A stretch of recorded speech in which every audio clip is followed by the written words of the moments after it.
Strokovna komisija je ocenila 55 vzorcev potic z različnimi nadevi. Anica Šuštar je za svojo potico, ki jo je spekla z veliko mero ljubezni, prejela zlato priznanje z vsemi točkami.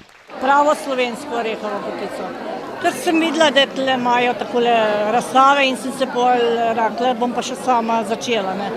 V Društvu kmečkih žena Žužemberk so ponosni nad letošnjo bero slovenskih tradicionalnih sladic. Prevladovala je orehova, kokosova, ocvirkova, špehovka, brusična, ocvirkova z jajci, rožičkova, kostanjeva, pehtranova, najstarejša pehtranova.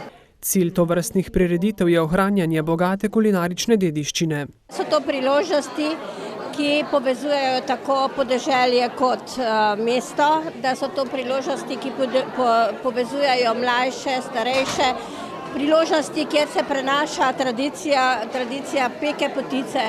V vlogi tipične slovenske gospodinje se znajde tudi častna gostja ocenjevanja, ministrica za infrastrukturo Alenka Bratušek. Za kuhalnico absolutno primem, če se le da čez vikende, tako da skupno družinsko kosilo je za nas pomembno, res ga uspemo samo čez vikende, ampak sem tudi priznala, da tudi pečem potice, pa še nikoli v življenju nisem niti poskusila.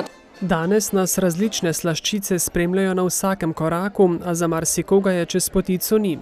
Slednja je prva izbira tudi za žužemberškega župana.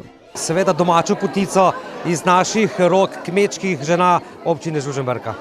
Seveda imam najrajši orehovo, ampak izvrstne naše ženske pečejo toliko različnih vrst potic, da sploh ne veš včasih, katero se bi odločil. Na gastronomsko obarvani prireditvi so potrdili rek etnologa Janeza Bogataja, ki je potico razglasil za kraljico vseh sladic.